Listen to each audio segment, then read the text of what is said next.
BSPSCL junior accounts clerk day 4। और आज हम लोग कंपनी अकाउंट्स टॉपिक को डिस्कस करेंगे, जो कि बहुत ही इम्पोर्टेंट टॉपिक है एग्ज़ाम के व्यू पॉइंट से। तो इस लेक्चर को स्टार्ट करते हैं फर्स्ट क्वेश्चन से। क्वेश्चन है, amount of calls in arrears is shown in the balance sheet. तो इस क्वेश्चन को सॉल्व करने से पहले थोड़ा सा हम लोग थ्योरी को देख लेते हैं। आप लोग क्लास 12th में पढ़े होंगे शेयर। शेयर का मतलब क्या होता है? तो कंपनी का शेयर कैपिटल का स्मॉलेस्ट पार्टिकल, यानी कि smallest particle of share capital of the company is called share. तो कंपनी का जो शेयर कैपिटल होता है उसका स्मॉलेस्ट पार्टिकल क्या कहलाएगा? शेयर कहलाएगा। जैसे कि मान लो कंपनी का शेयर कैपिटल है 1 लाख और उस शेयर का फेस वैल्यू है मान लो 10 रुपया। तो नंबर ऑफ शेयर कितना हो जाएगा? तो नंबर ऑफ शेयर हो जाएगा 1 लाख और फेस वैल्यू से डिवाइड कर देंगे तो आ जाएगा 10,000 shares at the rate of ₹10 each. तो एक शेयर का फेस वैल्यू कितना है? 10 रुपये, यानी कि एक शेयर 10 रुपये का बन रहा है। तो कंपनी का जो शेयर कैपिटल होता है उसका सबसे छोटा टुकड़ा स्मॉलेस्ट पार्टिकल क्या कहलाएगा? शेयर कहलाएगा। शेयर 2 टाइप का होता है, टाइप्स ऑफ शेयर। एक होता है आपका इक्विटी शेयर और एक होता है आपका प्रेफरेंस शेयर। तो शेयर कितने टाइप के? 2 टाइप के, इक्विटी शेयर और प्रेफरेंस शेयर। कंपनी जब पब्लिक को या अदर्स को शेयर इशू करती है तो 2 तरीके से शेयर इशू करती है।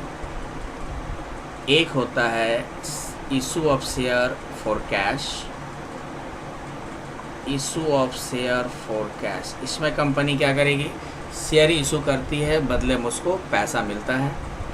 और सेकंड है issue of share other than cash, other than cash. Issue of share for cash किसको इशू किया जा रहा है? किसको ऑफर किया जा रहा है? पब्लिक को। और issue of share other than cash हम किसको इशू करते हैं? Vendor, promoters. इसमें क्या होता है कि कंपनी को बदले में पैसा नहीं मिलता है। जैसे कि एग्जांपल के तौर पर ले लो कि कंपनी ने एक एसेट खरीदा था 2 लाख रुपए का और इसको कैश ना देकर इसको क्या दे दिया? शेयर दे दिया। तो यहाँ पे कह सकते हैं कि शेयर इशू तो हुआ लेकिन कैश नहीं आया, कैश को छोड़कर इशू हुआ। तो 2 तरीके से शेयर इशू होता है, issue of share for cash और issue of share other than cash. ये सब क्लास 12th में अकाउंटेंसी में पढ़े होंगे, जिन्होंने भी पढ़ा हो। आगे है तुम्हारा प्राइस के हिसाब से देखेंगे तो 3 तरह के प्राइस में कंपनी शेयर इशू करती है। एक होता है एट पार। एट पार का मतलब कि अगर कंपनी का शेयर का फेस वैल्यू 10 रुपया है और कंपनी इसी फेस वैल्यू पे इशू कर रहा हो शेयर को, तो कह सकते हैं कि शेयर को किस पर इशू किया गया? एट पार पे। सेकेंड है एट प्रीमियम। एट प्रीमियम का मतलब कि जैसे 10 रुपया फेस वैल्यू है एक शेयर का, उसको कंपनी इशू कर रही है 30 रुपीज़ में, तो एक्स्ट्रा जो 20 रुपीज़ है ये क्या कहलाएगा? Security premium. क्या कहलाएगा? Security premium. तो यहाँ कह सकते हैं कि शेयर इशू किस पे हो रहा है? प्रीमियम पे। थर्ड है एट डिस्काउंट। कंपनी शेयर को डिस्काउंट पे इशू कैसे करती है? तो अगर फेस वैल्यू है 10 और कंपनी उसको 8 में 7 में इशू कर रही है तो उसको क्या कहते हैं? डिस्काउंट पे इशू हो रहा है। तो यहाँ पे 2 रुपये क्या हो गया? डिस्काउंट हो गया। ठीक है। तो 3 तरह के प्राइस में कंपनी शेयर इशू करती है। अब हम लोग जानते हैं शेयर कैपिटल।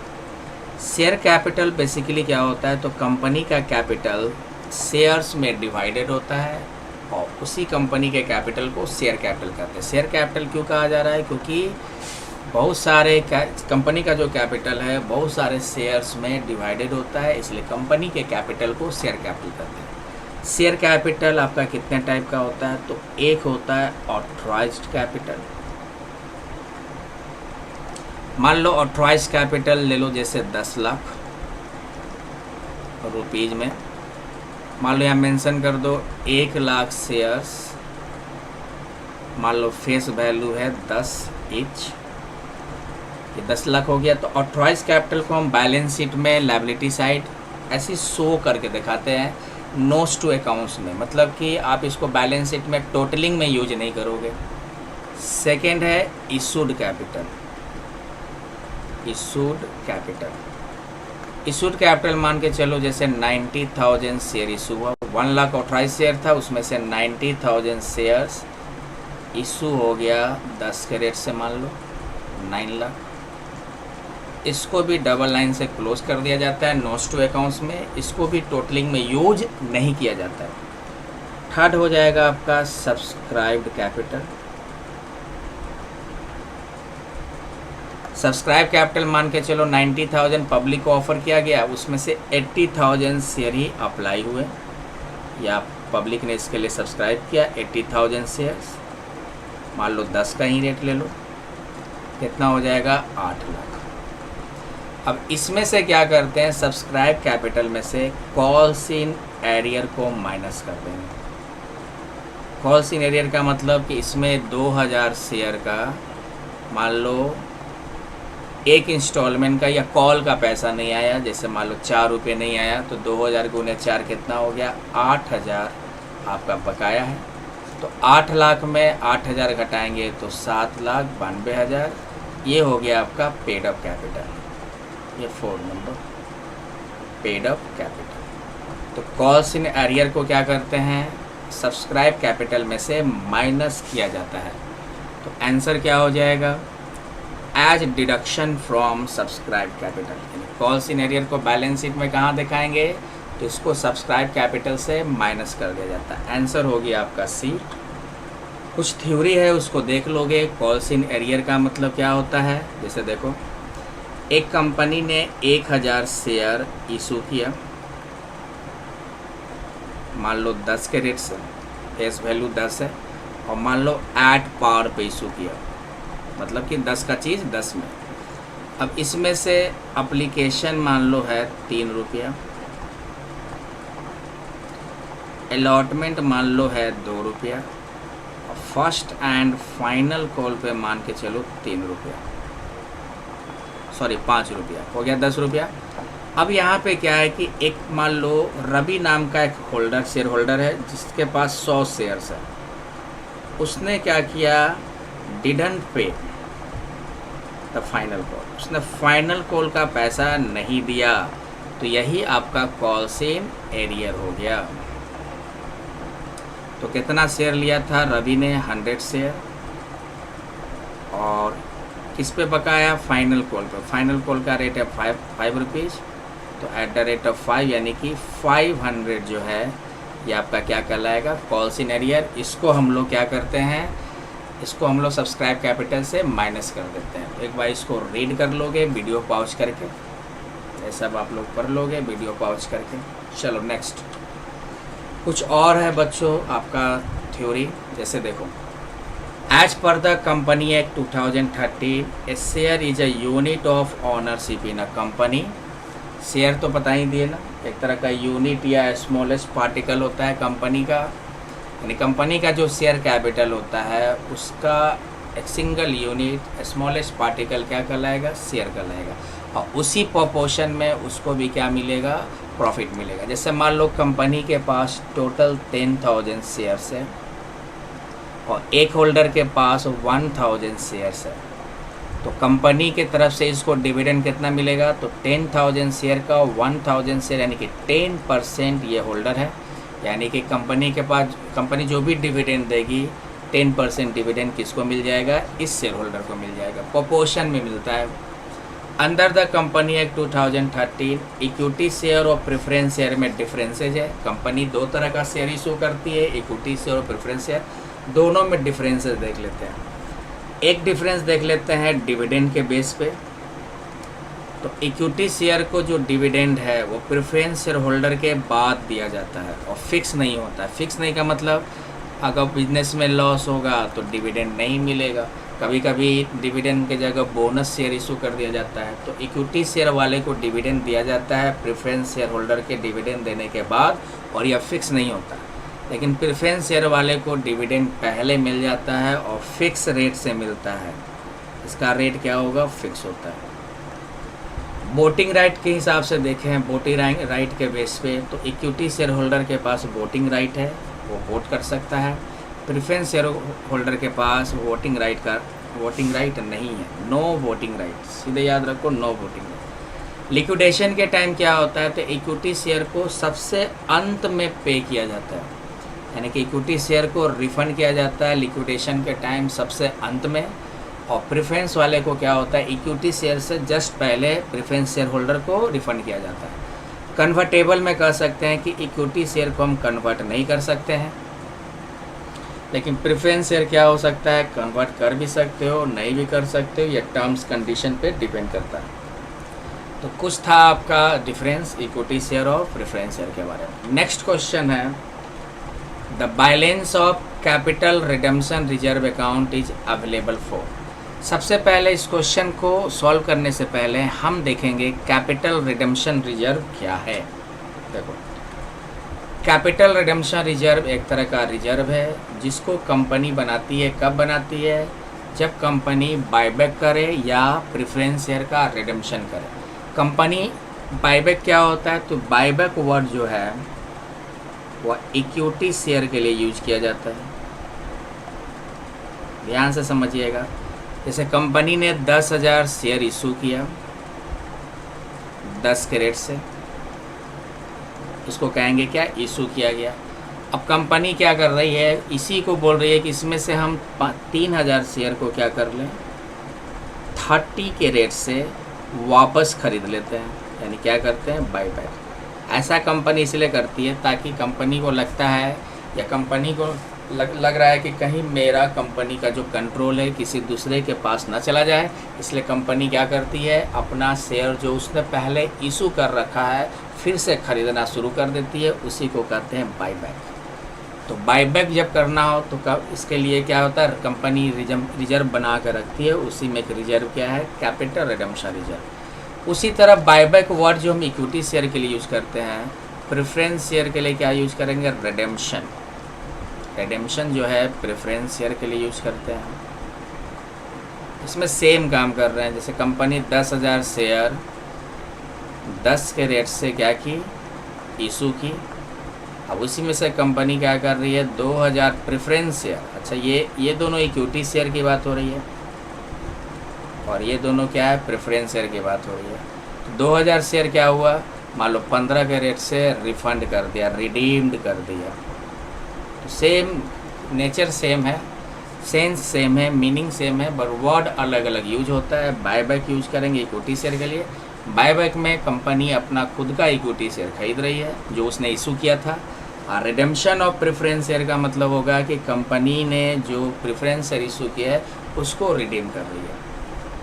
या गवर्नड होता है कैपिटल रिडेम्पशन रिजर्व अकाउंट, ये कंपनी एक्ट 2013 के अकॉर्डिंग होगा। इसका यूज क्या करते हैं? ये यूज पढ़ लो बच्चों।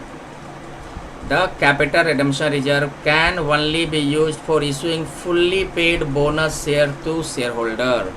बोनस शेयर क्या होता है? अगर कंपनी ने डिसाइड किया कि हम शेयर होल्डर को डिविडेंड इस साल नहीं देते हैं, कंपनी ने क्या डिसाइड किया? या लिख दो, डिसाइड नॉट टू पे डिविडेंड। कंपनी ने क्या डिसाइड किया कि वो डिविडेंड नहीं पेड करेगा। वो शेयर होल्डर को क्या करता है? बोनस शेयर इशू करता है। बोनस शेयर का मतलब कि अगर कोई शेयर होल्डर 500 शेयर खरीदा हो और कंपनी स्कीम लगा रही है बोनस इशू का 2:1, इसका मतलब क्या हुआ कि अब इसका शेयर क्या होगा? 500 है, अब इसका शेयर हम कितना कर दे रहे हैं? 1000। यानी कि आपने खरीदा 500 शेयर, यानी कि एक शेयर होल्डर जो है वो 500 शेयर ही खरीदा है, लेकिन अब वो शेयर कितना हो जाएगा? 1000 शेयर हो जाएगा। तो 500 एक्स्ट्रा शेयर क्या हो गया? उसका इंक्रीज हो गया। इसको कहते हैं बोनस शेयर। ऐसा कंपनी करती है जब कंपनी को डिविडेंड देना नहीं होता है। अब अगले साल उसको डिविडेंड मिलेगा तो कितने शेयर्स में मिलेंगे, 1000 शेयर्स पे मिलेंगे, ठीक है। तो बेसिकली यही है, बाकी सब पढ़ लोगे। हमारा आंसर तो आ गया। कैपिटल रिडेम्पशन रिजर्व का बैलेंस अवेलेबल होता है, रिडेम्पशन और रिडीमेबल ऑफ प्रेफरेंस शेयर। यहाँ पे एक इम्पोर्टेंट है इशू ऑफ बोनस शेयर, ये देख लो यूजेज उसका। डिविडेंड इज पे, कहाँ गया, capital redemption reserve can only B use for issuing fully paid bonus share. तो आंसर क्या हो जाएगा, issue of bonus share, D. Next है थर्ड नंबर, देखोगे given below are 2 statements.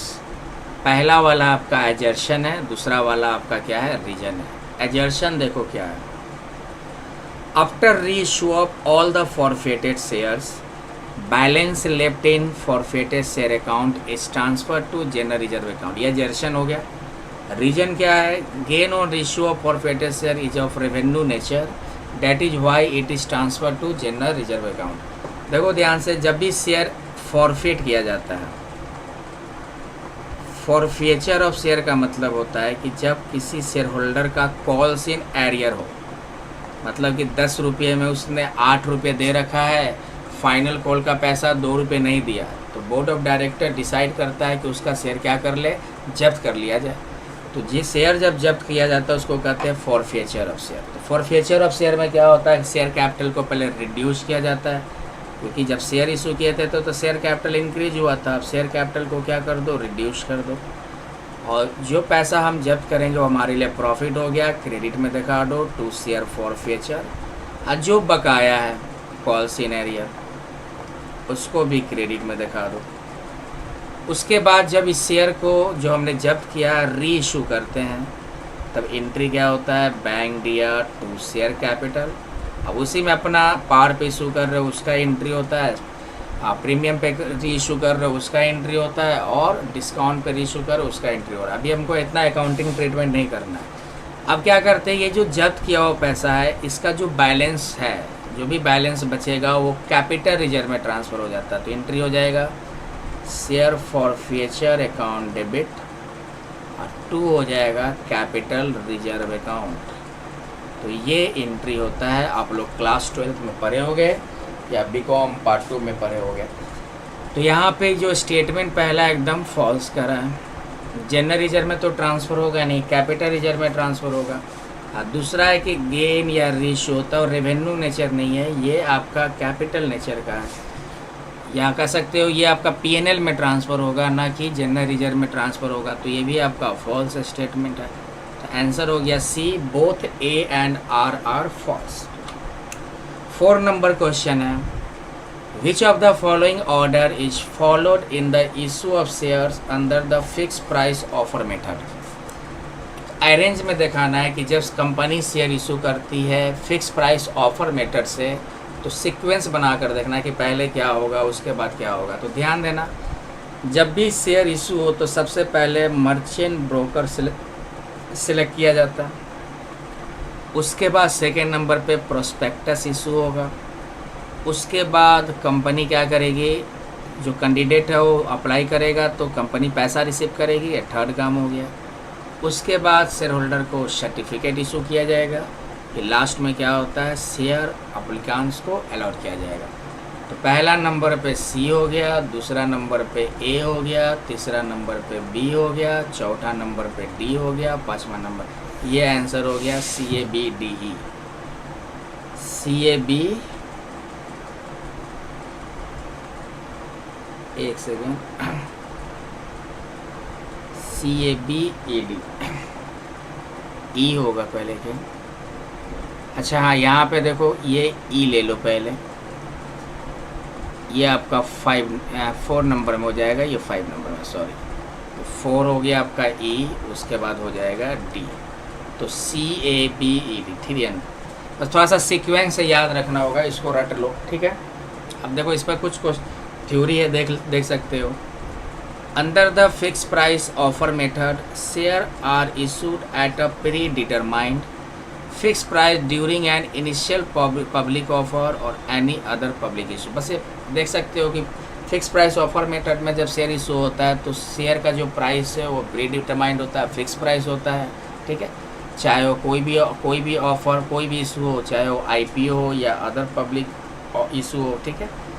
The company क्या करती है, इसके लिए शेयर का फिक्स प्राइस अनाउंस कर देती है अपना बहुत सारे फैक्टर्स के आधार पर, जैसे फाइनेंस फैक्टर हो सकता है, मार्केट कंडीशन हो सकता है, वैल्यूएशन हो सकता है। और इन्वेस्टर क्या कर सकता है, फिक्स प्राइस पे उस शेयर को अप्लाई कर सकता है, सब्सक्राइब कर सकता है, ठीक है। यानी कि उसको पहले से पता है कि शेयर का प्राइस क्या है। फिफ्थ नंबर है तुम्हारा part of capital which can be called off at the time of winding of company is called. देखो कंपनी वाइंड अप के समय जो पैसा कॉल्ड अप किया जाता है, तो जब तक वो कॉल्ड अप नहीं होता वो क्या कहलाता है, अनकॉल्ड कैपिटल। जैसे 10 रुपये का शेयर इशू किया गया और कंपनी क्या बोली कि हम 8 रुपया भी लेते हैं, 2 रुपया तुमसे हम मांगेंगे जब कंपनी का क्या होगा, समापन होगा, वाइंडिंग। तो जब कंपनी का समापन होगा उस समय जो कॉल्ड अप किया जाता है उसे कहते हैं रिजर्व कैपिटल। क्या कहते हैं, रिजर्व कैपिटल। आंसर हो गया ए। एक थ्योरी इस पर है, रिजर्व कैपिटल और कैपिटल रिजर्व। बहुत सारे स्टूडेंट्स कंफ्यूज होते हैं। रिजर्व कैपिटल का मतलब शेयर कैपिटल का अनकॉल्ड अमाउंट, जिसको कंपनी रिजर्व में रखती है और इसका डिमांड कब करती है, इसका कॉल अपॉन कब करती है, जब कंपनी का समापन हो। इसको हम लोग कंटीजेंसी फंड भी कह सकते हैं। कैपिटल रिजर्व का मतलब क्या होता है कि कैपिटल एसेट्स को बेचने पे जो प्रॉफिट होता है उसी से जो रिजर्व बनाया जाता है उसे हम कहते हैं कैपिटल रिजर्व। तो it is created from non operating profits such as profits from sale of assets और evaluation of assets and is used for a specific purpose. Example के तौर पर ले लो, जैसे बोनस इशू करना हो, ठीक है ना। तो ये बहुत सारे मतलब एसेट्स को बेचने पर या एसेट्स के रिवैल्यूएशन होने पे जो प्रॉफिट आता है उसी प्रॉफिट से कैपिटल रिजर्व का निर्माण होता है। तो ये दोनों हो गया। 6 नंबर है x limited issued 20,000 equity share of 100 each. Okay, मतलब 20,000 इक्विटी शेयर इशू हो रहा है, 100 का रेट है। पेमेंट कैसे कैसे होगा, तो अलग अलग इंस्टॉलमेंट है। एप्लीकेशन पे 60 है, अलॉटमेंट पे तुम्हारा हो गया 20 और बाकी फर्स्ट एंड फाइनल कॉल पे। तो फर्स्ट एंड फाइनल कॉल पे भी 20 होगा, क्योंकि तीनों मिलाकर 100 होने चाहिए। कंपनी ने 3,60,000 रिसीव्ड किया है अलॉटमेंट पे। तो देखो अलॉटमेंट पर कितना रिसीव्ड अमाउंट आएगा। अलॉटमेंट का एंट्री करना चाहो तो क्या कर सकते हो, पहले ड्यू एंट्री मारेंगे, share allotment account debit to share capital account. अभी पैसा लेने का एंट्री मारोगे तो क्या हो जाएगा, bank account debit to share allotment account. हालांकि अकाउंटिंग ट्रीटमेंट आप लोग 12th का बुक में देख सकते हो। अब यहाँ पे देखो अलॉटमेंट से कितना लेना है, तो कितना शेयर इशू हो रहा है, 20,000 शेयर इशू हो रहा है। अलॉटमेंट का रेट कितना है, 20 रुपये, यानी कि 4 लाख जो है आपका रिसीव्ड होना है। किस पे, अलॉटमेंट पे। लेकिन आया कितना, 4 लाख में से 3,60,000 ही रिसीव्ड हुआ। यहाँ इसको लिख दो टू बी रिसीव्ड। उसमें से एग्जैक्ट रिसिप्ट कितना हो गया, 360। तो 40,000 रुपीज़ जो है वो आपका क्या हो गया, ड्यू हो गया, बकाया हो गया, मतलब कॉल्स इन एरियर। तो ये तो अमाउंट में 40,000 है, हमारा आंसर शेयर में दिया हुआ है। तो कॉल्स इन एरियर जो 40,000 है, कितना उसका वैल्यू है अलॉटमेंट का, 20। तो 20 से डिवाइड कर दो, यानी कि 2,000 shares at the rate of 20 के हिसाब से 40,000 रुपीज़ अलॉटमेंट पे कॉल्स इन एरियर हो गया। तो शेयर्स कितना है, 2,000 शेयर्स। आंसर हो गया बी। 7 नंबर है 20,000 शेयर्स ऑफ 10 ईच, वो पब्लिक को इशू किया गया है 10% प्रीमियम पे, ठीक है, यानी प्रीमियम पे इशू हो रहा है। और अप्लीकेशन पूरा पैसा अप्लीकेशन पे आ गया। तो एंट्री करना चाहो तो क्या कर सकते हो, bank account debit to share application to security premium. 20,000 issue हुआ, लेकिन 30,000 शेयर का पैसा आ गया एप्लीकेशन, तो 30,000 गुने 10 कितना हो गया? 3 लाख। और सिक्योरिटी प्रीमियम 10% यानी कि 30,000, टोटल हो जाएगा 330। लेकिन आपको कितने का करना है? 20,000 शेयर ही ड्यू करने हैं। तो एंट्री सेकेंड करना चाहोगे तो क्या करो, तो इसमें से देखो, इसी में से डायरेक्ट कर लो। ये 3 लाख को हम 2 पोर्शन में बांट देते हैं। इशू हुआ है 20,000 शेयर ना 10 के रेट से, 2 लाख जो है वो ड्यू में जाएगा।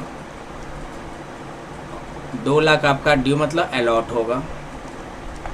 और इसमें से 30,000 में क्या है, तो इसका प्रीमियम होगा ना, 2 लाख का करोगे तो 10% 20,000 क्या हो गया? प्रीमियम, ये भी अलॉट होगा। तो कितना बकाया, कितना रिफ़ंड करना है, इतना हमारा अकाउंट्स बुक है भाई रिकॉर्ड होगा, बाकी को रिफ़ंड करना होगा। तो 3 लाख में 2 लाख आपका ड्यू हो गया, तो रिफ़ंड कितना होगा? 1 लाख। 30,000 में 20,000 आप अलॉट करोगे तो बचेगा कितना? 10,000।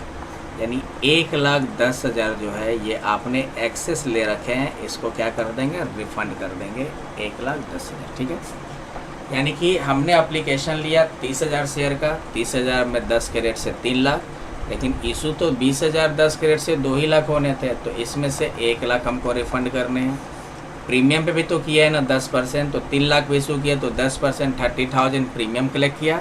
जबकि हम 20,000 पे करते तो 20,000 उसका 10% ये हमारा हो जाता। तो कितना इसमें से एक्सेस ले लिए? 10,000। तो टोटल 1,10,000 हम रिफ़ंड कर देंगे। आंसर डी हो गया।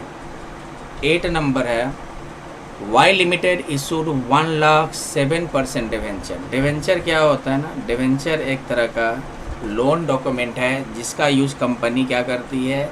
लोन लेने के लिए इशू करके करती है। यानी कि कंपनी को लोन चाहिए तो कंपनी क्या करती है? डिवेंचर इशू करके भी कंपनी फाइनेंस का अरेंजमेंट करती है। तो 1 लाख डिवेंचर 7% डिवेंचर 100 के रेट से इशू कर रहा है 4% डिस्काउंट पे। तो पहले अमाउंट निकालो। 1 लाख डिवेंचर है ना,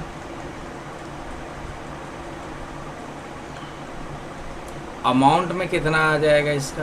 अगर हम डिवेंचर्स को अमाउंट में लेके 1 लाख में 100 से करोगे तो 1 करोड़ ये रुपया हो गया। ठीक है, जब इसको इशू किया गया तो 4% डिस्काउंट, यानी कि डिस्काउंट कितना हो गया? 4%। तो 1 करोड़ का 4% कितना होगा? 4 लाख हो जाएगा।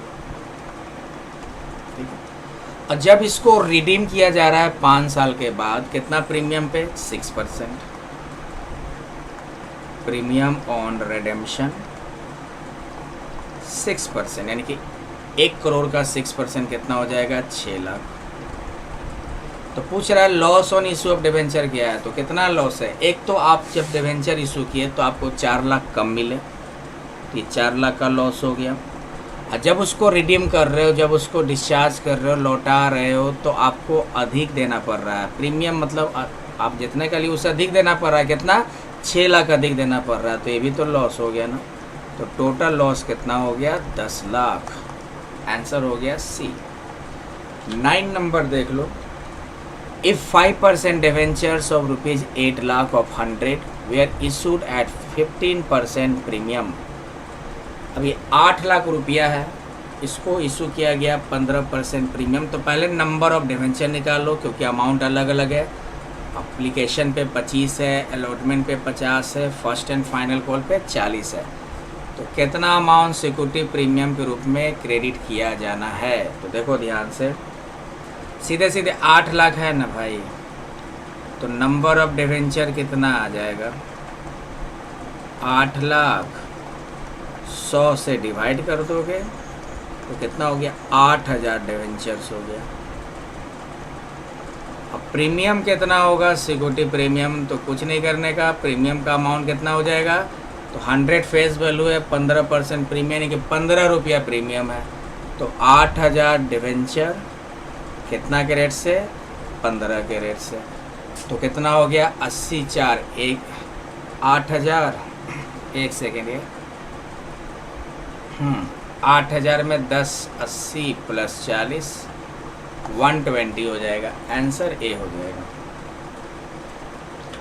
10 नंबर है, The head of capital clause in memorandum of association of company in which maximum amount of share capital is mentioned is called. ये देखो कैपिटल आपका 4 तरह का है, authorise capital, issued capital, subscribe capital, called up, paid up. Paid up हुआ, called up का मतलब जितना आपका कॉल्ड अप हुआ, पेड अप का मतलब जितना पेमेंट आ गया। तो ऑथराइज कैपिटल को नॉमिनल कैपिटल, रजिस्टर्ड कैपिटल कहते हैं। यही आपका maximum capital memorandum of association में मेंशन्ड होते हैं। तो आंसर वो क्या हो जाएगा? Authorise capital. सबसे अधिक अमाउंट ऑथराइज कैपिटल का होगा। आप लोग 12th का कंपनी अकाउंट्स चेक करोगे, उसमें साफ साफ देखोगे बैलेंस शीट में ऑथराइज कैपिटल का अमाउंट अधिक होता है, सबसे अधिक होता है। आंसर सी हो जाएगा। ये थ्योरी है, इसको वीडियो पॉज करके पढ़ लोगे। तो ये था हमारा आज का लेक्चर। उम्मीद करता हूँ कि समझ में आया हो। अगर नहीं समझ में आया तो फिर से देख लोगे इसको। तो ये था BSPSCL junior accounts clerk day 4। फिर मिलते हैं हम लोग नेक्स्ट लेक्चर के लिए। Thank you.